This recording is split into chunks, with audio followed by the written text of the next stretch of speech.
we used on Star Trek in the old days, we used to call it technobabble, which was ferocious. And the secret to that was always, you'd start the speech like this, and then you'd turn and give a demonstration on the board like this.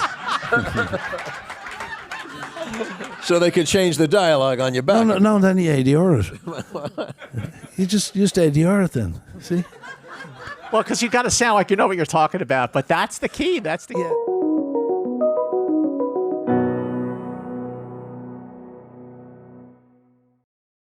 So the first question is always the obvious one. So the script is the thing. How did this come about? How did you, where'd you get the inspiration to write this story? So you saw all the references to Local Hero. Many of you remember the movie Local Hero. It was like 1982. 83. I'm close. But it was made in 82. ago. But I loved that movie, and I always wanted to do that. I wanted to go to a small town and be the fish out of water. And I never found one, so I said, I'm going to write it. So for years I said, I don't know why it became Ireland instead of Scotland. And then I would play with it, and I never came up with it. And then I said to somebody, I should probably write it with somebody. There's a woman who's a producer. She said, I think I know the guy. And she introduced me to this guy, my co-writer, Wally Marzano-Lesnovich, who's here somewhere. Where's Wally? Where is Wally? Wally, I don't see him, but he's there. Wally wrote every other word. We would take turns like that. It was laborious, but it worked. And then all I knew is I wanted to go to Ireland, and I didn't know why. And then we played with it for a few months, and then we came up with the idea of the family and trying to, what was the bigger picture, which was how do you make world peace? How do you resolve conflicts? And we thought, okay, now that's funny. Get two idiots who are well-intended, who mean well, and still can't stop tripping all over themselves. And then Chris Cottam found it and came on board. All right, so Chris, what was your take on the screenplay? What was your first conversation with Paul like? My first conversation with Paul was at his house, and we spoke about the script, obviously, and I was very honest and very honoured because I didn't have to bullshit. I went there wanting the job because I really, really loved the script. I read it the first time, I laughed. I read it the second time, I laughed. I thought, that's passing the smell test. If I can read it twice and it's still funny, then I think it's going to be good. And obviously Paul's writing is fantastic, so I butted him up by telling him that. And then miraculously I got the job. Buttering up never hurts. You got to butter the right bread, though. Yeah. You like my work? And then we were lucky enough to get Colm Meaney, who... How did that happen? We called Ireland. And when you call Ireland, he answers. Robert De Niro of Ireland. He answers. That's how big he is. Take it away, Colm. Well, then you got the script and something. Yeah. I got the script. I don't know what to say. Well, you were quite close to shooting, weren't you? We kept stopping and starting, and we had money, and we didn't have money, and then COVID happened, and then so it was about 3 or 4 years of then finally. I completely forgot about that. Yeah. It was all we talked about it. I read it. I loved it. I wanted to do it, and then it went away, and then it came back, and then it went away again, and came back. Like these things always do these days. And in the meantime, he's doing like 11 pictures in a row. He doesn't stop. No, absolutely. Yeah. Very few pictures that he's not in. That is accurate. Sure. Forget about 6 Degrees of Kevin Bacon. He is the Kevin Bacon of the rest of the world. But the thing is, when you get two actors that have just palpable chemistry in a way that it reshapes the film. How did when you guys really got together, the three of you guys really, and really got together and just saw like the chemistry of it all. Like, it's funny. I mean, I knew when we were writing it, they're like, oh, this is going to sound so much better coming out of Colm Meaney's mouth than ours, and we had a reading like a couple of days before we started shooting, and we had met a few days earlier, but we hadn't read the script, and several people in the rest of the reading went, so you guys have worked together before? I went, never met the man. No. It felt good. It felt right and funny, and there's nothing that he does that's not. A lot of that was just the writing as well, Paul. The writing was so good. I think you felt that way, Chris, too. Yeah. Well, being Irish, as Are you? I am, yeah. Shocker.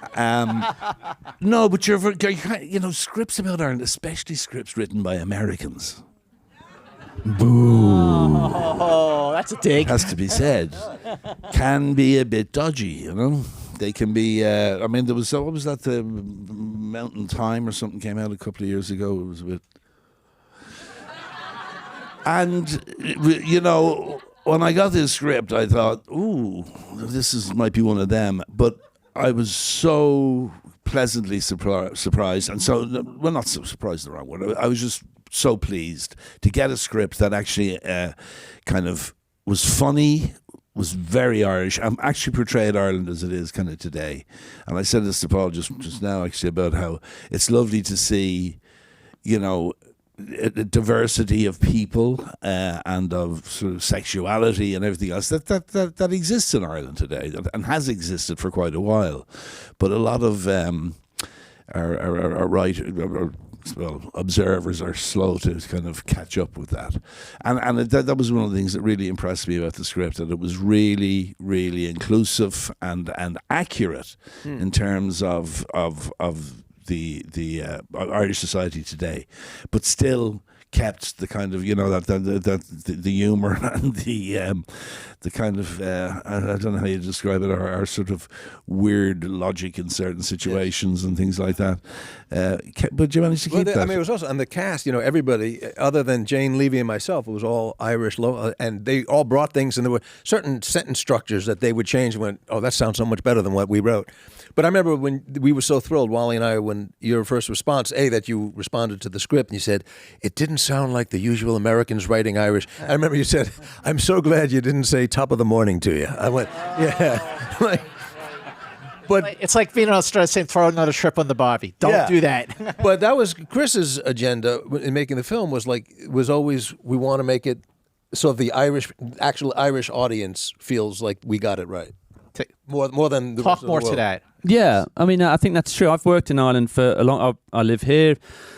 I work in the UK. I work here, and I work in Ireland. Weirdly, I work in Ireland quite a lot, and so it's almost like a second home to me. So I didn't feel too much like a blow-in, which is a sort of nicely drugged. I'm not a blow-in column. It's been like, yeah, so I sort of know, I like to consider myself a little bit of an honorary crew member there. I'm not going to say Irishman, I'd love to be.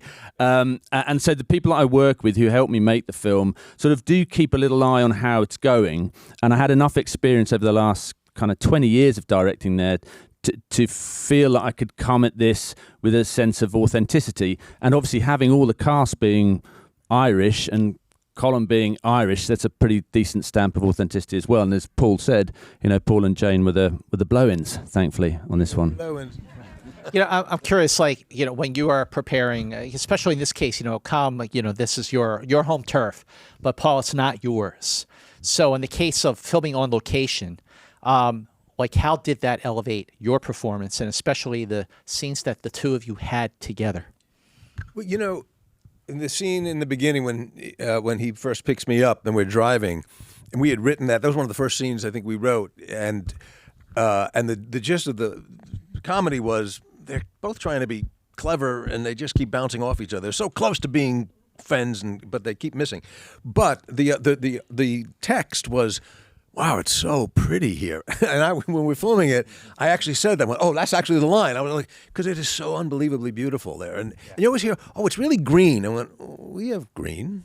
We have New Hampshire right there. We have something. And then you get there and you go, oh, no, this is a whole other thing. It's really green and beautiful. So, the joy that I was feeling didn't take a lot of digging to find for the character. Because this is really fucking beautiful here. It's really nice. I was thinking about the commitments. And, Colm, I've just been following your work for forever. Full disclosure. Not that long.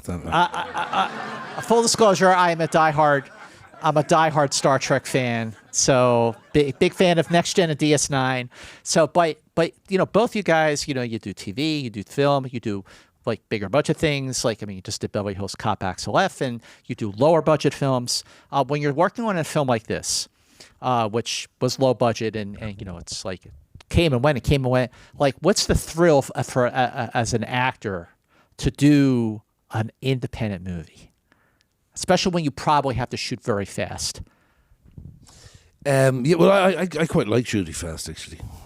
You wouldn't think it to observe my work necessarily, but I do. I quite like to shoot. I guess it's maybe having done a good bit of television and that, but like some things get ridiculous nowadays. So there's a job I did recently where we actually shot 14 pages one day, and I was like, "Come on, guys, this is a joke." But that's crazy. But our pace was pretty good. It was 6-7 pages a day of that. Yeah, I mean, it was 5 weeks. It was 23 days, which is, there was not a lot of room to go. We only had one rain day, one weather day, which in Ireland is, everybody said it's going to rain every day. I actually can't even remember what that day was, because looking at the wedding, because in Ireland you have like 4 seasons in a day, and I haven't seen it for a little while. I was looking at the wedding, I was like, shit, that was sunny.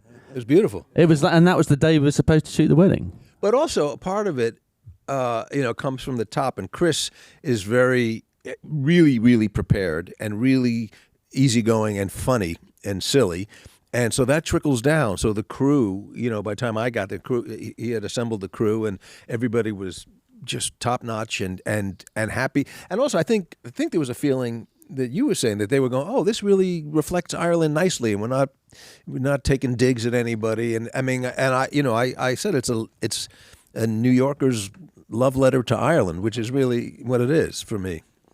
So, in terms of just, Chris, working with 2 actors, well, you have a great cast, a lot of locals, as extras, but, with Colm and with Paul, again, these are actors who've done quite a lot. What was it like for you as a director? What surprised you about these 2 actors when you saw them in action? I think firstly, I was obviously a little intimidated. That was hour 1. Yeah. Hour 2 was like, I think I've got this. And then actually what I learned most from the 2 of them is, apart from being quite humbled and honoured to be working with them, and I mean that absolutely, because again, you watch that and I think they're brilliant on screen alone and together. But what I learned most from it was let the actor do their thing. And I learned that from Colm. We had a conversation one day, and the result of that conversation took a while to seep through to me, and it was just let the actor do their thing, and all I have to do then is just build the sort of pig pen around them, and let them play within it. And I think that's the way that I've developed as a director over this film, which hopefully I'll carry on and take to my next film as well. So doing these conversations for the SAG-AFTRA Foundation, there's one question I love to ask. And I love to ask it because I always get a different answer. My dues have paid up. Is that what you're going? Is that what you are one step ahead of me. All right, we're good. Okay, we're good. Crisis averted. The question is this, and I am going to throw to you first for that one. How do you remember your lines? I don't know why people are impressed with that. That's like the easiest part of. Seriously? Seriously. First of all, to me, I don't know. As a stand-up, and you're doing an hour and 20, it's like, that's never been a thing. But in this, I wrote the fucking thing. So, so I've been looking at it for 4 years. So the harder part was like, let me put some juice into this and make it lively again, because I've been staring at these words for years. Colm was the guy who had it fresh. All right, what about whether it's this film or anything else you don't? You have a process? Well, I have to. Good writing is easy. Good writing is easy to learn. It just trips off the tongue. It's. I mean, obviously there are things, if you have sort of technical things to look into and learn, and we used on Star Trek in the old days we used to call it technobabble, which was ferocious, and the secret to that was always you'd start the speech like this, and then you'd turn and give a demonstration on the board like this. So they could change the dialogue on your back. No, then you ADR it. You just ADR it then. See? Well, because you got to sound like you know what you're talking about, but that's the key. That's the key. Yeah, no, but like with this script, I mean, it was just a joy to learn, and good writing goes in very quickly. and sometimes you get stuck and stuff, but most of the time it's That's okay. actually an answer that a lot of actors will, a lot of performers will say, if the writing is good, it's easy. So remember that. I'm also curious, like, you know, when I was watching this film, you know, you say you would, the false starts, you know, Kim went, and then finally you did it. But just the message of the film, there is a message. I hope so. We were all so tickled with the response here. That's like, oh, they're getting everything here. So it's a little off-putting for any film to go, we have an important message. It's like, oh, I don't want to hear message. Just, is there a nice movie? And here we had something. It wasn't a message. It was just a belief and a hope, and we put that into, you know, the medicine. The medicine was inside the candy, and the candy is this beautiful country and some really funny, silly shit. And but also, who played your dad? Dad's Keogh, who's quite well known in Ireland. He had a big radio show for like 35 years, a classical music radio show. Yeah, and then a lot of TV comedy and stuff as well when I was a kid. Yeah, but his face, you know. You sort of fall in love with him the second you see him, and you buy him, and he's just so great.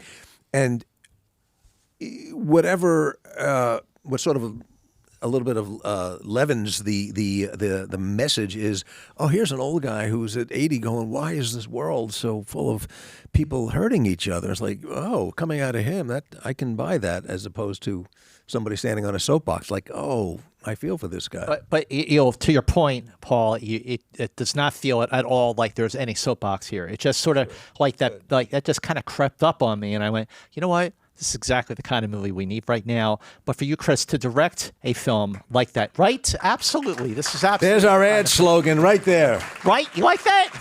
You can quote me on The movie that. we need, says Scott.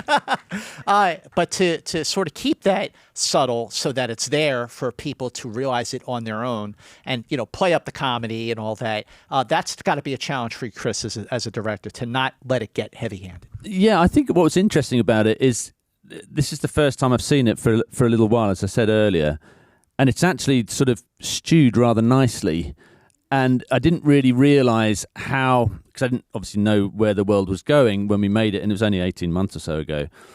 But it's almost like I didn't, as Colm said, it was in the script already. There's nothing heavy-handed to point out. But it was only watching it this evening where I was like, oh, actually, yeah, this really is like, it's handled really deftly, and not because I handled it really deftly, but I think actually because it's written really deftly, and it's stewed really nicely from the time we finished it to the time me seeing it here. I'm like, oh yeah, it's like a nice sort of casserole that you stick in the oven. Also, you know, Yeah, you got to follow me on that one. what you hope is that even if somebody misses it, and there are certainly people who've watched this and didn't come away with, wow. But you go, all right, take that out. It's still 92 minutes of fun and tenderness. So Jane Levy, when she gets that phone call, hearing that I had a heart attack, and there's no dialogue, and she just, and I've seen that 400 times, and I cry every time. She's just so good.